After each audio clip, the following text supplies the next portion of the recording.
been tracking a chiastic structure of the book of Leviticus. Chiastic meaning it's an outline in the shape of an X rather than how we typically do it, which has a lot of subpoints. But a chiastic structure, each point will parallel another point later, and in the center is usually the point of emphasis, and what happens after the center point is usually changing what happened before that. So tonight we are in chapters 21 and 22, which are parallel to chapters 8, 9, and 10, which is all about the ordination of the priests. First it had the ceremony, then it had the story of how Nadab and Abihu were struck down. Well, we are back talking about the priesthood and about special rituals and special cleanness related to the priesthood. So this is going to outline very specific rules for Aaron and his sons, and we'll see that some of these things almost seem restrictive as you talk about them. And you think to yourself, I don't know if I'd even want to be one of these priests. But it's important to know God has always had a higher standard for his ordained ministers, even above his people. Not radically different, not as in this is so much higher than everybody else, but it's an intensification of what is already required. And in the New Testament, what we'll see is that the Lord requires the ideal of his pastors and elders. And this has been true throughout the book. And it's unfortunate that very often pastors and leaders in the church are given more permission and more leeway to act out than the average believer, which is the exact opposite of how it should be. And we're tonight going to focus especially on the concept of being without blemish. And we're going to read this because we saw it related to the sacrifices, that it must be a sacrifice without blemish. But God is also going to apply this to the priests who will approach him in the holy place. And this kind of strikes us as odd and not very kind. But it's important for us to take the time to learn the lesson that God is trying to teach here. Because, as I've said before, just briefly and in passing, we're living in a day and an age where there is an obsession with the exception, with the marginal, whatever is on the fringe or on the edge. That's what we're excited about. But God really, in the Old Testament law, does the opposite of that. And it teaches us something that speaks to our own modern sensibilities, and I think gives us maybe not a rebuke, but at least something to think about in how God presents it. So let's read the first 15 verses of chapter 21. And the Lord said to Moses, "Speak to the priests, the sons of Aaron, and say to them, no one shall make himself unclean for the dead among his people, except for his closest relatives, his mother, his father, his son, his daughter, his brother, or his virgin sister, who is near to him because she has had no husband, for her he may make himself unclean. He shall not make himself unclean as a husband among his people, and so profane himself. They shall not make bald patches on their heads, nor shave off the edges of their beards, nor make any cuts on their body. They shall be holy to their God, and not profane the name of their God. For they offer the Lord's food offerings, the bread of their God. Therefore they shall be holy. They shall not marry a prostitute, or a woman who has been defiled. Neither shall they marry a woman divorced from her husband, for the priest is holy to his God. You shall sanctify him, for he offers the bread of your God. He shall be holy to you, for I, the Lord, who sanctify you, am holy. And the daughter of any priest, if she profanes herself by whoring, profanes her father, she shall be burned with fire. The priest who is chief among his brothers," so that would be the high priest, "on whose head the anointing oil is poured, and who has been consecrated to wear the garments, shall not let the hair of his head hang loose, nor tear his clothes. He shall not go into any dead bodies, nor make himself unclean, even for his father or for his mother. He shall not go out of the sanctuary, lest he profane the sanctuary of his God. For the consecration of the anointing oil of his God is on him. I am the Lord. And he shall take a wife in her virginity, a widow, a divorced woman, or a woman who has been defiled, or a prostitute. These he shall not marry. But he shall take as his wife a virgin of his own people, that he may not profane his offspring among his people. For I am the Lord who sanctifies him." As we've said many times, maybe not the verses you would spend your morning quiet time meditating upon, but there it is. These are specific rules related to mourning and marriage for the priests, and then especially for the high priest. And we'll just run through these, explaining them a little more plainly. Concerning mourning, it says a priest was not to become unclean for the dead. What does that mean? Well, at a funeral, you're going to be near the corpse. They had rituals where they would wash and embalm the body. They picked that up in Egypt. They did it with Joseph. They did it with Jesus. They were going to do it with Jesus. And it would, of course, make you unclean. It wasn't a sin, but it would make you unclean for approaching a dead body. Well, the priests were not to ever do that. They were not to become unclean for the dead. There were exceptions, and it was for their immediate family, for their parents, for their children, for their brothers, and for their young sisters, that is, young unmarried virgin sisters. Of course, when a woman is married, she becomes part of the family to which she goes, but if she was unmarried and she was under the protection and within the household of the priest, then that would be allowed. And verse 4 prohibits this. It says, as a husband. What it means there is, we would say the term in-law, that you weren't to do this for your in-laws, but only for those who you were married to, who you were related to by blood. Now, it does not specifically say this, but it's important to note, wives were allowed. Wives, you are allowed to make yourself unclean for your wife. And the reason we know this is because of Ezekiel 24:16. Ezekiel was not just a prophet, he was a priest. And in Ezekiel 24:16, he is specifically forbidden by the Lord to mourn for his wife when she dies. And it's to be a symbol because when Judah is sent into exile, God says, I'm not sorry and I'm not going to mourn for you. And it says, so you as the prophet and the priest, your wife is going to die and you are not to mourn for her. So this prohibition would have been entirely unnecessary if priests already did not mourn for their wives. Hopefully you can see that. They also are prohibited from disfiguring themselves in their mourning. Now, typically, what would happen is you would let your hair hang loose. We've read about this. You would tear your garments, sackcloth and ashes. But things they were not supposed to do, it says to make bald patches on their heads, verse 5, shave off the edges of their beards, or make any cuts on their body. Now, these are all outward disfiguring. By shaving the edges of the beard, I mean, you've seen somebody who has a nice, big, luxurious beard, right? Well, imagine taking your scissors or whatever and just chopping it up so that it looks all disheveled and ripped apart. This is what they would do for mourning. Or they would shave bald patches into their heads, or in some cases cut themselves. Now, the Israelites were already not to do this. We read this last time. But he's emphasizing it again for the priest, as in, especially not you guys. Now, the high priest was not even to publicly mourn or become unclean for anybody. When he says the priest who is chief among his brothers. And he says, why? Because he's been anointed with the holy anointing oil. He wears the priestly robes with the gems on it, the ephod. He was to go into the Holy of Holies, and he is to be above all such things. That's the role of the high priest. He wasn't to let his hair hang down loose, which tells us, again, culturally, the men must have worn their hair longer than we typically do, if that would have been a possibility for them. But also, he was not to tear his clothes. Now, you might remember in Matthew 26:65, when Jesus tells Caiaphas, the high priest, I am the Son of God, and you will see me riding on the clouds of heaven, Caiaphas tore his robes. Now, we read that and we kind of pass by it. But when you know this verse here, the high priest was never to tear his robes, not even at something like that. So you get a picture of who Caiaphas was, that he would bend the rules and bend the laws to serve his own purposes. And he had bought his way into the priesthood anyway, but that's history. That's not from Scripture. But the high priest was not to do that thing. And in verse 6, he kind of explains why they are not to mourn and also why they're not to marry just anybody. He says, because they handle God's holy food, that is, my offerings that come in.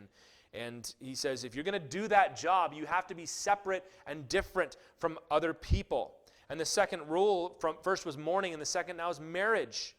And they're given a list. A priest was not to marry a prostitute, a divorcee, or a rape victim. That's what it means by a woman who's been defiled. And I hope you can see these things. This is not, in every case, casting judgment upon the woman. The idea is this is to be somebody who is a virgin, somebody who has not been with somebody else. Now, the priests were allowed to marry widows, but the high priest was not even allowed to marry a widow.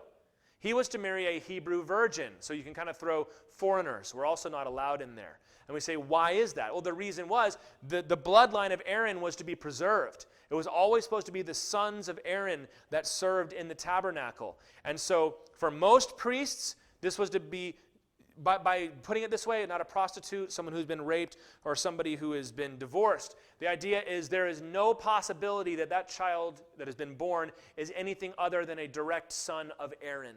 So that way there is never somebody who is not descended from Aaron serving in my tabernacle. Now, widows were appropriate. I guess there could have been a time of appropriate waiting for that, but high priests were specifically to be extra careful, you might say.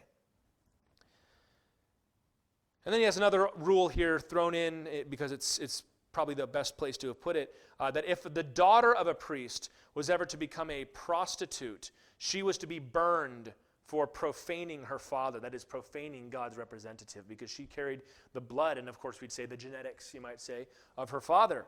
Now, Leviticus 19:29 makes it clear that prostitution was already prohibited among the children of Israel. It did not give a specific punishment, and that was because, of course, the judges in Israel would be given some leeway in order to decide why. If a woman, let's just say, had been cast into deep poverty, or if she'd been kicked out by her family, or any number of reasons, perhaps the judge could have shown leniency to her. But when it's related to the priest, there's a higher standard for him and for the family, so she was to be burned. I would assume that the people that had been with her would have been punished as well because of what the rest of Scripture tells us. And in verse 15, there's that other second refrain. We're going to see this. Those who handle my food and those whom I sanctify are going to be repeated through these two chapters quite a bit. They were holy. God had set them apart. They were to be serving in his holy place, which again, I've said it a million times, that's the whole point of Leviticus. God is here in this house. How are we supposed to handle that? Well, God set apart certain people to come into his house, and this came at a personal cost. Now, first of all of us are held to a higher standard than other people as Christians, but our pastors and elders, even more so, are to be held to higher standards. Titus 1 verse 6, the opening line explaining the requirements for an elder, it says, if anyone is above reproach, the husband of one wife, and his children are believers and not open to the charge of debauchery or insubordination. So you can see that it's not just the pastor, it's not just the elder, but it's also his wife and his children who are to be considered when you're putting somebody in authority in the church. I grew up in a pastor's family, and I am a pastor now. It can be difficult for the pastor and his family, especially for the kids, especially if the church makes it miserable for the children. I've known way more pastors' kids that resent God and resent the ministry, not because of their parents. They love their parents, but they just cannot abide the way that their dad or their mom was treated by the people in that church. And they also can resent their dad because dad didn't step in and put a stop to it when he should have. So I'm not accusing anybody. We have a great fellowship here, and we feel very well loved by all of you. But it's a lonely thing. It's lonely to lead in general, but it's especially lonely to lead in God's church. And it's a standard, I lost my place. So the pastor is held to a higher standard. However, the high standards of morality and family to which our leaders are held should be standards that we all strive for. And we are not in the church today concerned with being struck down like Nadab and Abihu were, as much as we are concerned for the gospel and the reputation of Jesus Christ and the ability to do the work that God has called us to do. Let's move on to verse 16 to the end of the chapter here. And the Lord spoke to Moses, saying, speak to Aaron, saying, none of your offspring throughout their generations who has a blemish may approach to offer the bread of his God. There it is again, offering the bread. For no one who has a blemish shall draw near, a man blind or lame, or one who has a mutilated face or a limb too long, or a man who has an injured foot or an injured hand, or a hunchback or a dwarf, or a man with a defect in his sight, or an itching disease, or scabs, or crushed testicles. No man of the offspring of Aaron the priest who has a blemish shall come near to offer the Lord's food offerings. Since he has a blemish, he shall not come near to offer the bread of his God. He may eat the bread of his God, both of the most holy and of the holy things, but he shall not go through the veil or approach the altar, because he has a blemish, that he may not profane my sanctuaries, for I am the Lord who sanctifies them. So Moses spoke to Aaron and to his sons and to all the people of Israel. God prohibits priests who had blemishes, we might say things like disabilities or deformities, from serving in the tabernacle. And he lists 12 of them here. Number 1, if you were blind. Number 2, if you were lame. If you were disfigured in the face, and that word can be translated who has a split nose. So I don't know if this was cleft palate or any manner of facial disformity. People who are disproportioned, where the limbs were too long or too short. Number 5, people who were crippled in their feet. Number 6, people who were crippled in their hand. Think of the man in the synagogue who had a withered hand that Jesus healed. Anyone who is a hunchback. Anyone who is a dwarf, who has a damaged eye. I assume this would probably not refer to something like natural cataracts that come upon an old man, although it could be that this was one of the ways that the Lord passed on the high priesthood, is that as a man grew older and some of these things developed, it was time to move them on. Number 10, any kind of skin disease. Number 11, any kind of open sore that would not heal. And number 12 is if anybody who was a eunuch, anybody who had been cut or disfigured or had an accident for a man's testicles could not approach the Lord in his tabernacle. Now, such a man was permitted to eat of the bread. That is, you're not kicked out of the priesthood. You're still able to make your living from serving. It does not say, but perhaps they could still serve in the courtyard of the tabernacle, killing the sacrifices, getting rid of the ashes. We don't know, but they were not allowed to enter the holy place. Because he says, the Lord says, these places have been sanctified by me, and that they would be profaned by blemish or by defect in God's holy place. So only somebody who is the perfect picture of health, who had a normal body, we might say, would be allowed to enter. Now, we don't like mandates like that. We're going to camp out here for a little while. We don't like these because they feel unfair. We say, well, they didn't do anything wrong. Once again, I say, time out. God is not saying they did anything wrong. He's saying you are not to come into my tabernacle in this state. Most people were not to come into the tabernacle. Only the priests were allowed to come in. We've talked at length about the difference between being unclean and being in sin. This is similar idea here, what we're talking about. But we say, well, why would God do that? Why would God say that only somebody who is the picture of health is able to come into my tabernacle? Well, we're going to spend some time at length to explain this. God cannot allow sin into his holy place. We know that. But we need to go beyond that. God also, in this picture, cannot allow the effects of sin into his holy place. The abnormal, which of course was not God's design, not the way he created the world, was not to be brought into his holy place. It would defile it. Because you have there, in this place that is so full of symbol and so full of the presence of God, and is actually a picture of the separation between man and God. In order to maintain that picture, he's saying anybody whose body has felt the ravages of sin, they're not outside my love, they're not outside my grace, but they may not approach me. Because nobody, this is a centuries-long picture God is painting for all of us. Anybody who is not perfect may not approach me. If you've fallen short of the glory of God, you cannot come. We saw a similar idea when we were discussing the clean and the unclean animals in chapter 11. Do you remember this? How God kind of had the standard animal, so to speak, which was 4 legs with cloven hooves and that chewed the cud. That's a standard food animal.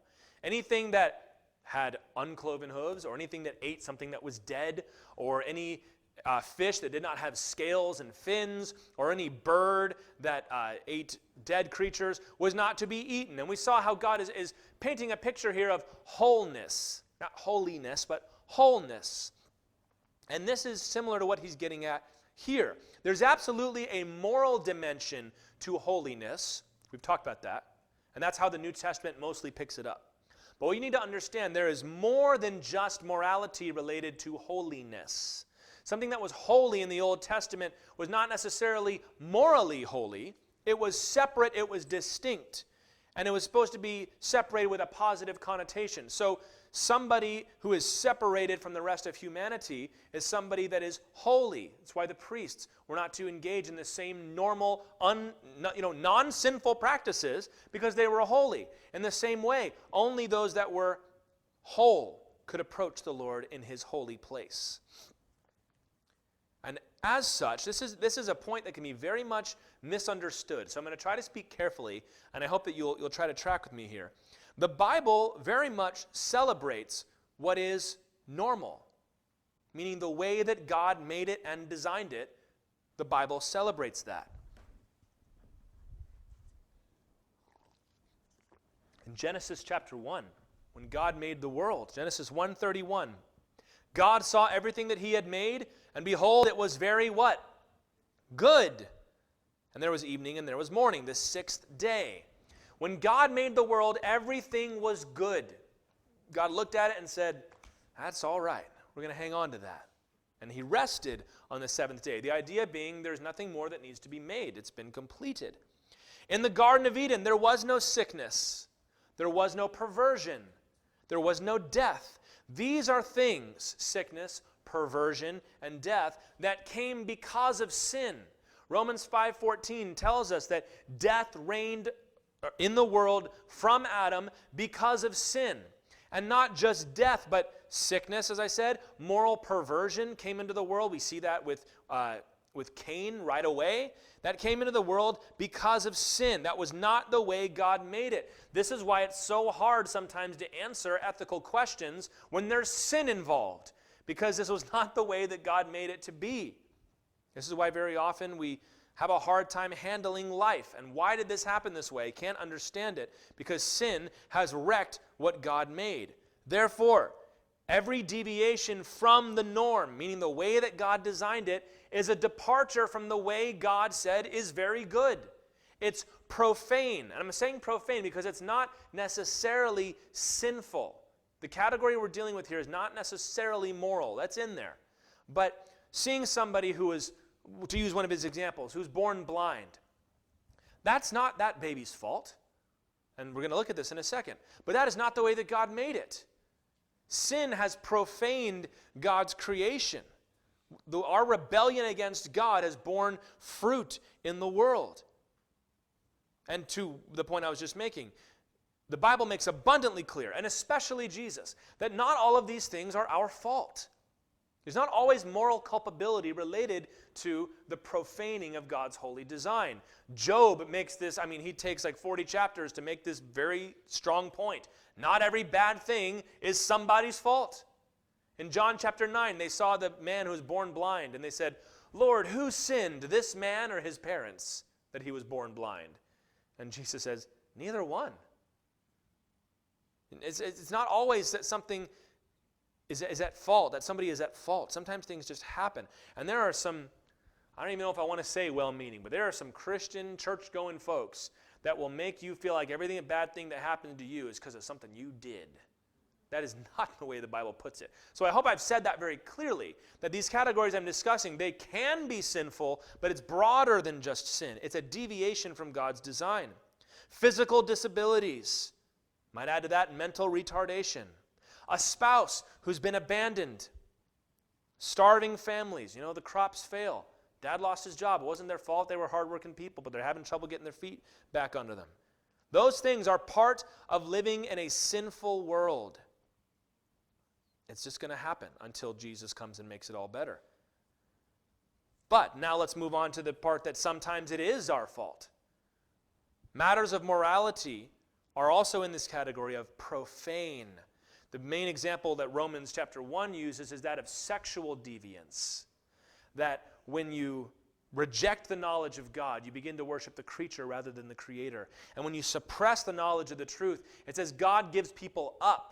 He gives you over to the debasement of your mind to defile your body. That you begin to think in ways that are unworthy of God's creation. And treat your body in ways that are unworthy of God's design and creation. He specifically calls out homosexuality there. Not the way that God designed it. It's profane. And this one does have a moral connotation. So we see this. Number one, God created the world whole and good. It was defiled by sin, and now there are things that ravage the world. We might call them profanations of the world, some of which have a moral connotation and some of which don't.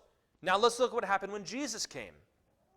When Jesus came, he shared, it says, in the likeness of sinful flesh.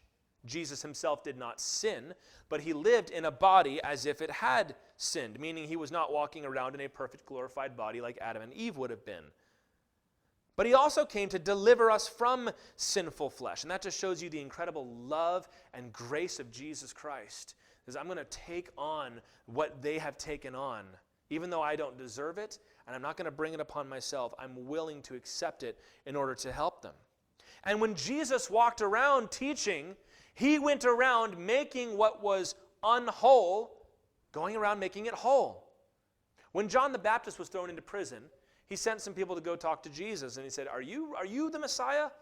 I mean, I thought you were, and I've been kind of telling people you were, but I'm in prison, and it doesn't seem to be getting any better.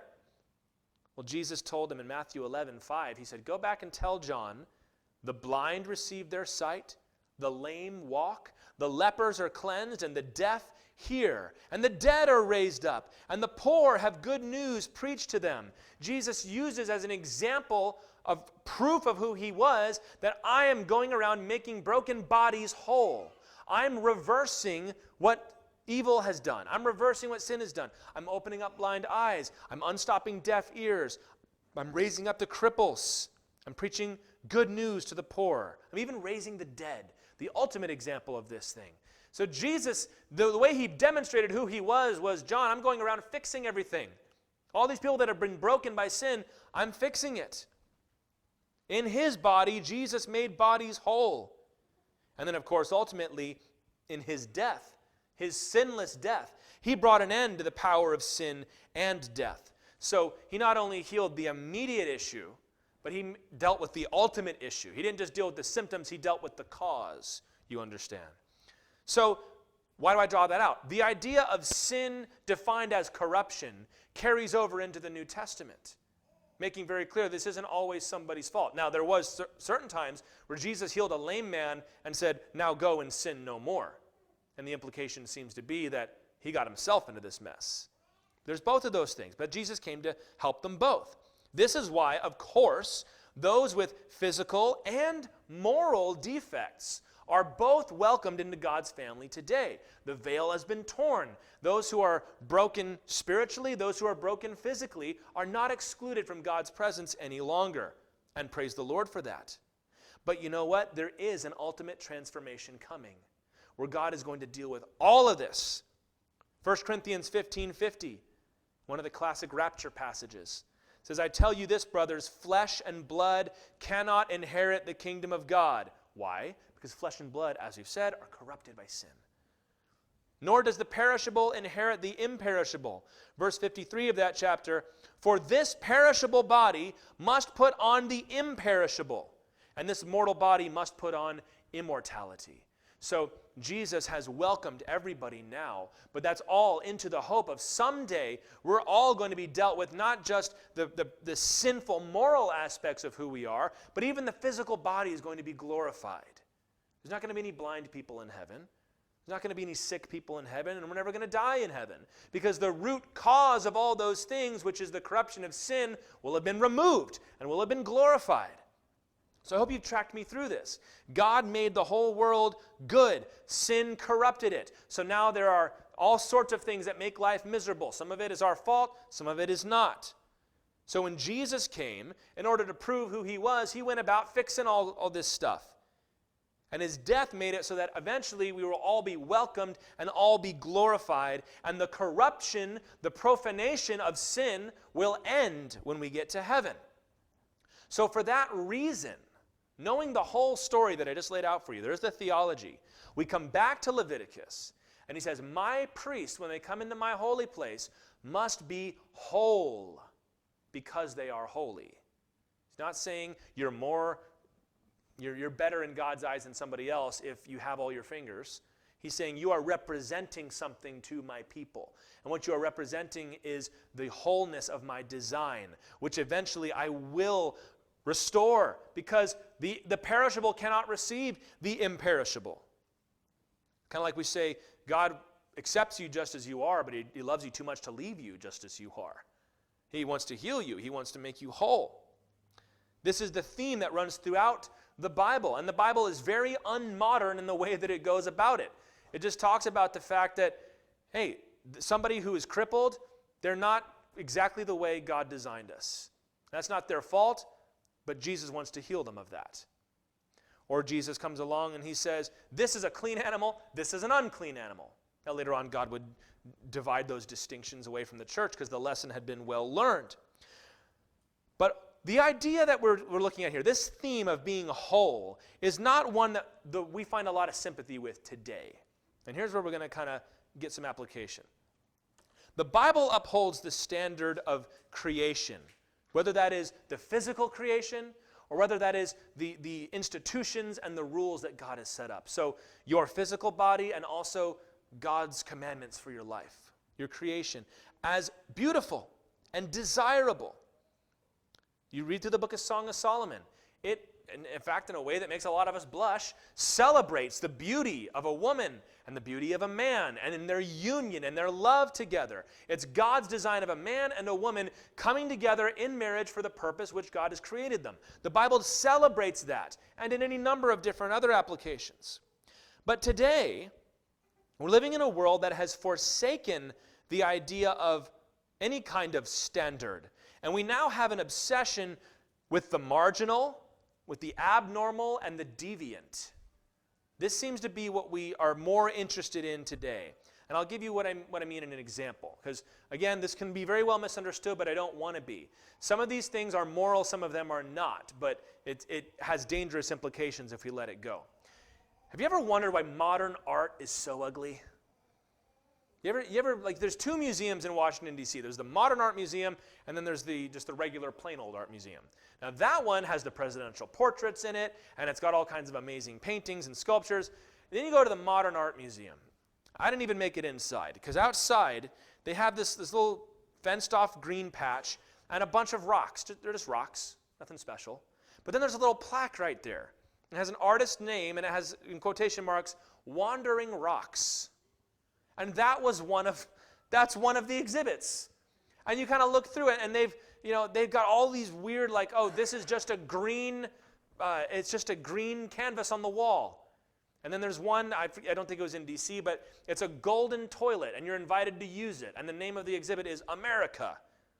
And you're like, this is weird, and the paintings are intentionally ugly, like on purpose. Like they're trying to make it look gross. One guy, I remember, I saw this in a book. He sold his bed. Like he just got out of bed in the morning, took a picture of it, and sold it as an art piece. And we go, that is so dumb. And you say that to somebody that pretends to like art, and they look down their nose at you, don't they? Where does that come from? That comes from the belief that there is no such thing as beauty. That it's all relative, that it's all perspective. And the only thing that makes a piece of art worthy is the message that it's trying to communicate. So it doesn't matter if it's an ugly painting. If the painting was painted in order to point out the sufferings of the poor, it's a good painting. Have you ever wondered why certain movies that are they're just terrible? Like, it's boring and it's not funny and it's kind of the CG doesn't work, but everybody's singing its praises. And you find out why? Because it's saying the right things. It's because it's kind of, whether you're an artist, it's kind of in the air. If it's making the right point, then it's to be celebrated. And it doesn't matter if it's good or not. And standards of good are just being forced down from the top anyway. It's very kind of bizarre, isn't it? It's where you get weird, ugly art from. Now, the same idea that gave rise to that, and it's much easier to understand it in something very visual and visceral like that, but that same idea is born out in our affirmation of dangerous excesses of all kinds. Excess of lifestyle, excess of sexuality, even in the way that we speak about those that are disabled. I mean, the Bible teaches us to love those that have physical disabilities, but there are many that will even talk about people that are not disabled as somehow inferior. You don't get it. You don't understand. You have less of an understanding of the human experience as somebody who's in a wheelchair, for example. You'll hear things like this. People say things like, all right, if we're going to have a government council on what to teach kids in their sex ed classes. We want to make sure that if we have 10 people, we've got at least 2 transgender and 2 lesbian and 2 gay and maybe some. But like, well, hold on a minute. One of those is 1% of the population. One of those is like 5%, and then 95 is everybody else. And I say, well, because those on the margins and in the abnormal, they have more to say than the average person. And that's why those things are held up. And this does not just apply to areas of morality. It really doesn't matter if your painting is ugly or not. But this entire idea of what is normal and what is standard and what is whole has been abandoned and castigated.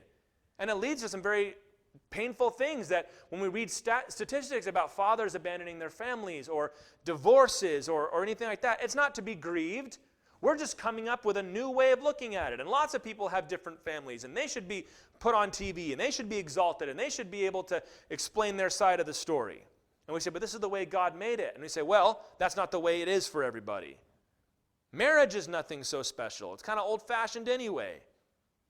You see this even now with things about the body positivity movement, where it's like we don't want to look at people that are traditionally handsome or beautiful any longer, because that's not fair to those of us that aren't handsome or beautiful. So we're going to hold up people that are deliberately not the standard. I don't know why you'd take that job if you knew that was what was being offered to you, but a paycheck's a paycheck, I guess.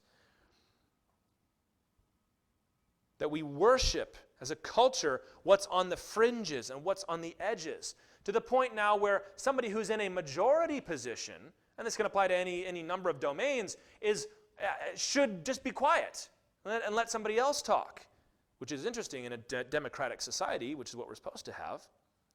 Now listen, perhaps we emphasized conformity too much in the past. I don't know, I wasn't alive, but this is what everybody tells me. Everybody was suppressed, everybody was ignored, everybody was silenced, and it's finally high time that we let people speak up. Okay, but it's this idea that's at the core of that concerns me, that it doesn't matter if that's how God designed it. It doesn't matter if this is the ideal. We say things like, I've heard people say, you shouldn't ever talk about marriage in the church because it makes single people feel bad. Like they'll straight up tell you shouldn't talk about marriage in the church because a single person might feel upset.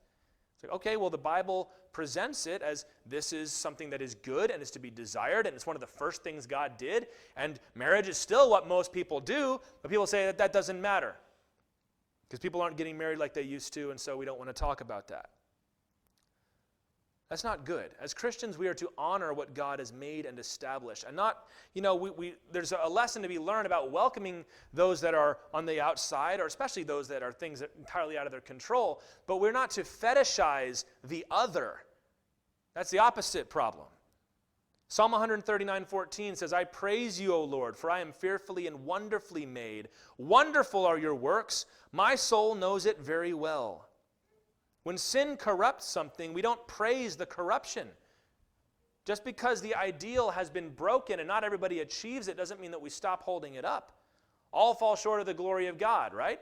That's why some people say you shouldn't talk about sin, because nobody can ever live up to the standard. And we go, well, that's kind of the point, is that we need Jesus to step in and redeem and glorify us. There are people that say you shouldn't talk about healing in the church, because then you're going to be telling somebody who's disabled that God doesn't love them the way they are. Say nothing of the fact that Jesus went around healing people. It's like one of the main things that he did. We're not denigrating, we're not hating what is different, but we are able to hold up what God has ordained, especially when it relates to these moral issues. We need to make a distinction between what is and is not in our control. But we ought to carry on this idea of wholeness. And that's what should be idealized. So, I'll just give you 7 examples of this here really quickly. Let's first go back to that art example. Beauty. I'm not talking about the beauty of a woman. I'm talking about the idea of what is good and desirable is generally understood. There are people that will say, and will teach in schools, there's no such thing as what is good. There's only opinions about what is good. Right? Beauty is only in the eye of the beholder. Therefore, there's no such thing as good books or good music or good art. There's only what you like. Well, we know that the Lord has created things. We have a sense of good and right within us. There is a sense of right and wrong that is tied to this idea, that we should say, no, these things exist without feeling the need for shock value in order for something to be considered good. How about the human body? This is what this passage is teaching us, right? The human body is God's design, and we should recognize its ideal without mocking somebody that has some sort of defect or has a neurodivergence or something like that. But that said, there is something to be said for taking care of the temple, right? You ever hear that one growing up? When you're having too many donuts and your dad is like, hey man, that's God's temple, you're stuffing full of sugar right there. Maybe only my dad used to say that, I don't know. But we take care of our bodies. We teach our kids to take care of their bodies. We don't mock or tease or try to undercut somebody that is maybe better looking than you are. That God has created beauty, he's created the body, and it's something to be, not worshipped is the wrong word, but to be honored and respected and say, God made us this way. Number 3 is the family. Much more important, I think. God created the family as we understand it. There's a father and a mother, there's children, and the parents stay together.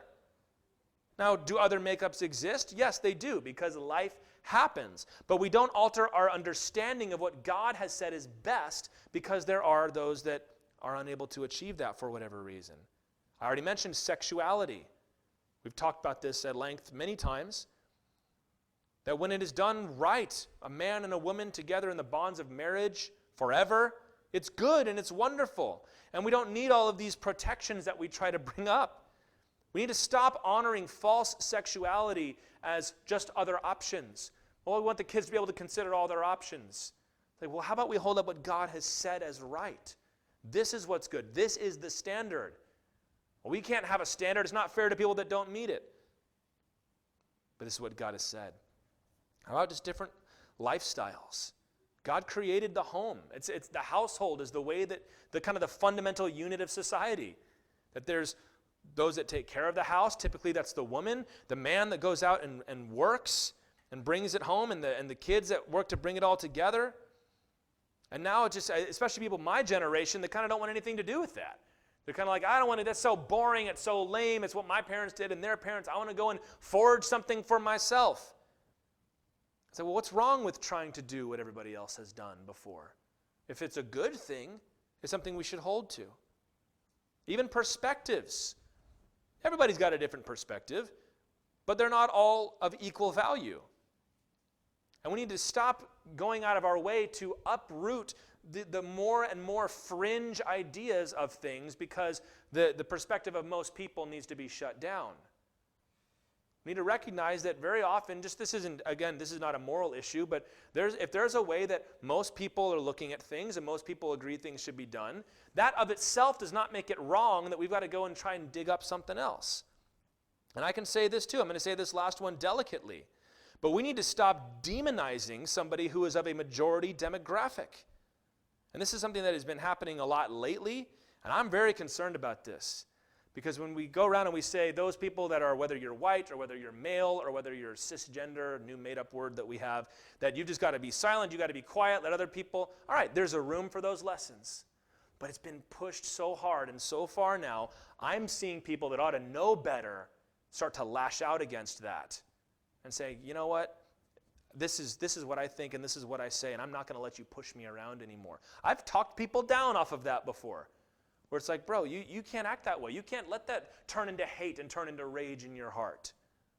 We've got to stop pushing that. We need to start saying, let's welcome everybody rather than saying, you shut up and then now you get to talk, and you shut up and you get to talk. That doesn't help anything. The elevation of the fringe and all these different domains to the center is causing so much disruption. And in fact, I think that's what some people want that are pushing these things. Even though these things that we talk about, they're held by tinier and tinier and tinier slivers of society. But we want to try and hold them up and give them a fair shake and give them as much room at the table as what everybody else has done historically and throughout the whole world. A lot of this comes from this, we have this weird detached boredom with life where we're like, let's find out what other people do. What do people do? And it's like, well, what about you? What life are you living? What do you want to do with yourself? I don't know, but I just like hearing all these different exotic thoughts and ideas. It's a very interesting thing, and it's kind of hard to nail down sometimes. But if we can't learn this lesson, that we need to look to this thought of wholeness, that there is such a thing as standard, and it's okay for something to be normal, and it's okay for not every strange idea to be given as much airtime as what God has always said. If we don't learn that, there's going to be a nasty overcorrection. That's what happens in societies. When you pull things farther and farther and you stretch the rubber band so far, normal has a way of slapping itself back hard. And that's not where we want to be. It's not where I want to be.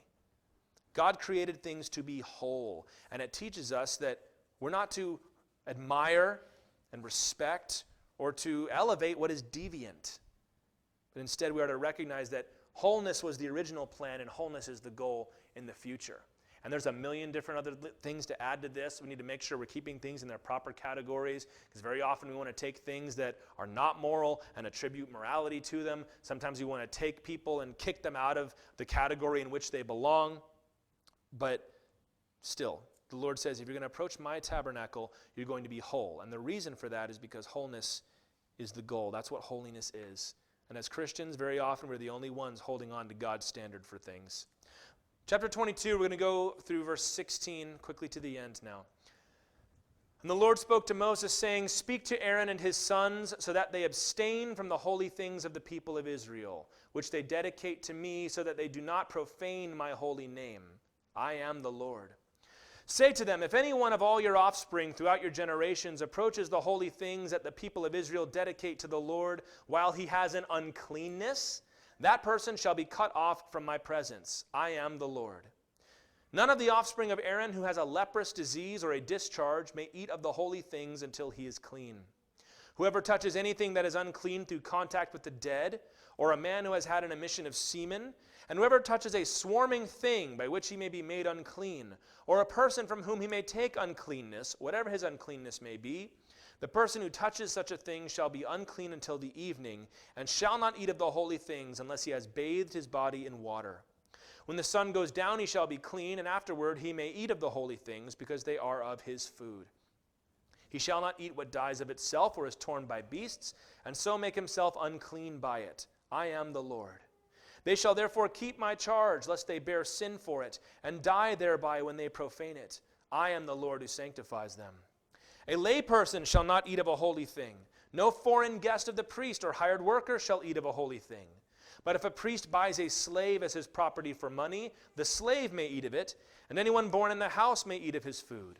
If a priest's daughter marries a layman, she shall not eat of the contribution of the holy things. But if a priest's daughter is widowed or divorced and has no child, and returns to her father's house as in her youth, she may eat of her father's food, yet no layperson shall eat of it. And if anyone eats of a holy thing unintentionally, he shall add the fifth of its value to it and give the holy thing to the priest. They shall not profane the holy things of the people of Israel, which they contribute to the Lord, and so cause them to bear iniquity and guilt by eating their holy things. For I am the Lord who sanctifies them. This section is about who may partake of the priest's portions of the offerings, bread, meat, wine, that sort of thing. If the priests, first of all, were unclean, they could not eat of the holy things. So that's pretty basic. This is also probably why the priest and the Levite in the story of the Good Samaritan in Luke chapter 10 didn't want to touch the man that had been beaten because they would have been unclean. And he gives 7 ways they could become unclean in this passage. Number 1 is through leprosy. Number 2 is through a discharge. We've talked about that. That can be typically through the sexual organ, but also in dysentery and things like that. Number 3, through touching a corpse. Number 4 is through sexual activity. Number 5 is through a swarming thing. This would be like an insect or a snake or something like that.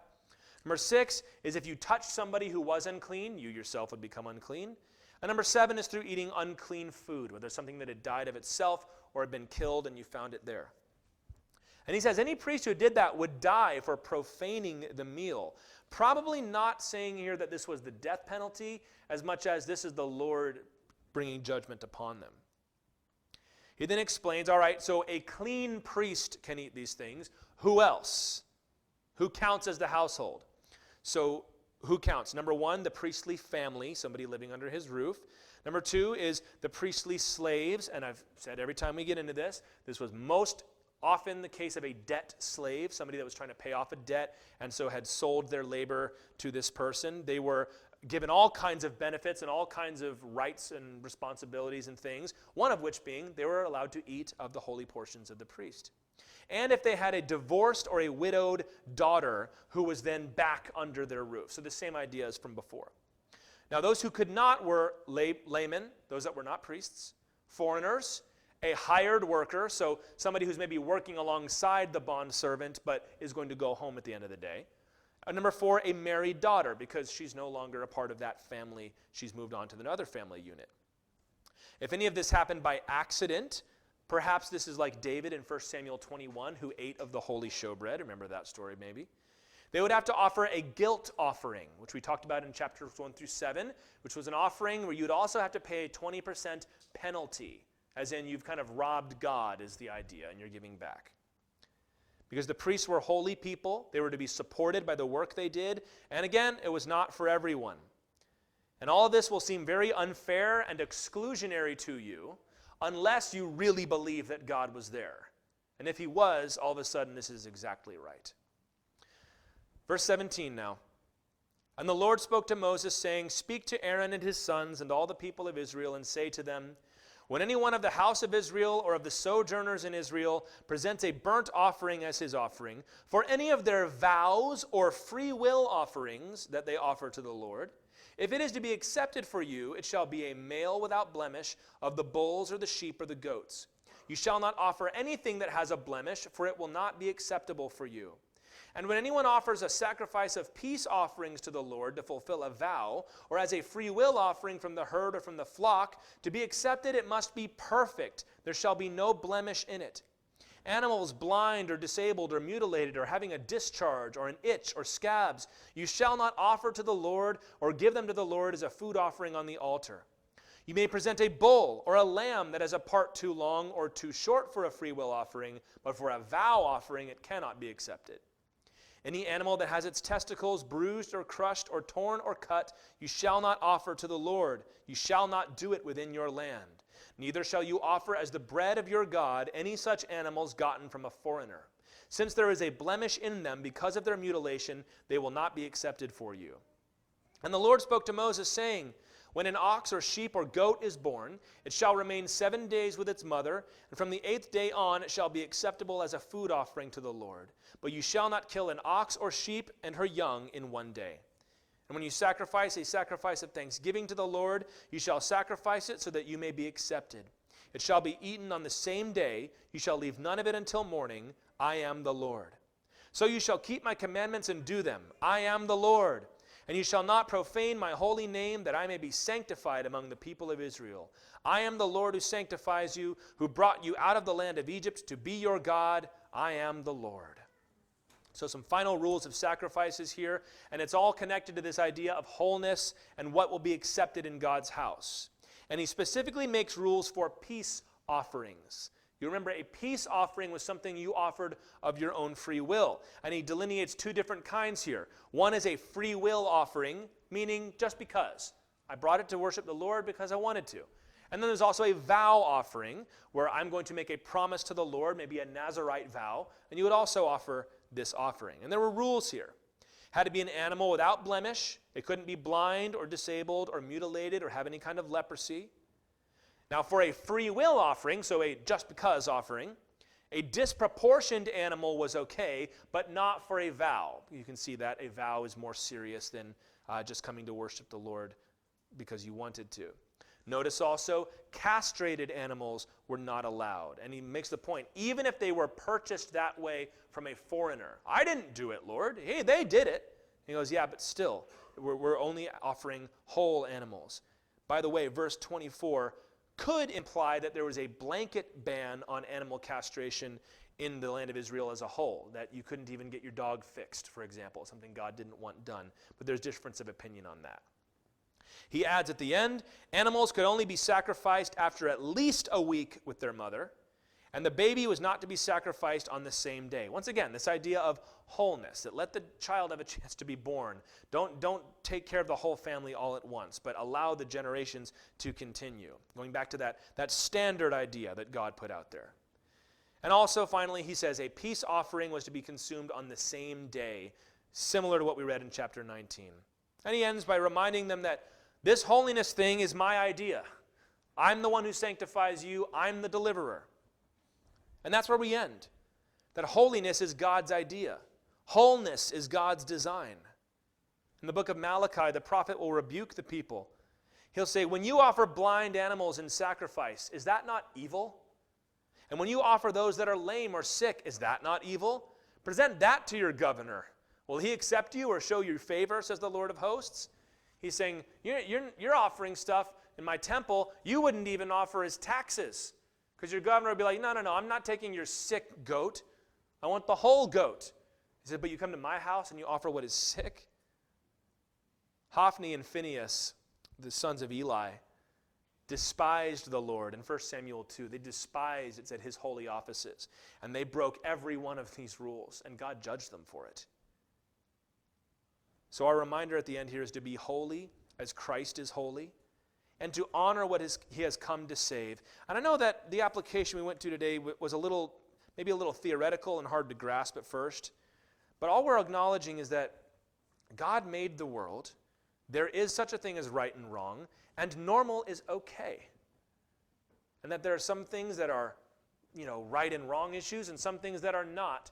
But the Lord encourages us to hold up the ideal and the standard, rather than feeling the need to constantly tear it down for the sake of somebody else. Jesus showed us great love. Jesus welcomed the sick. He welcomes the destitute. He welcomes the morally broken. But we're all looking forward to the day when he will restore us and will be glorified, and the imperishable will be put on what is perishable. And this mortality will receive immortality through Christ Jesus.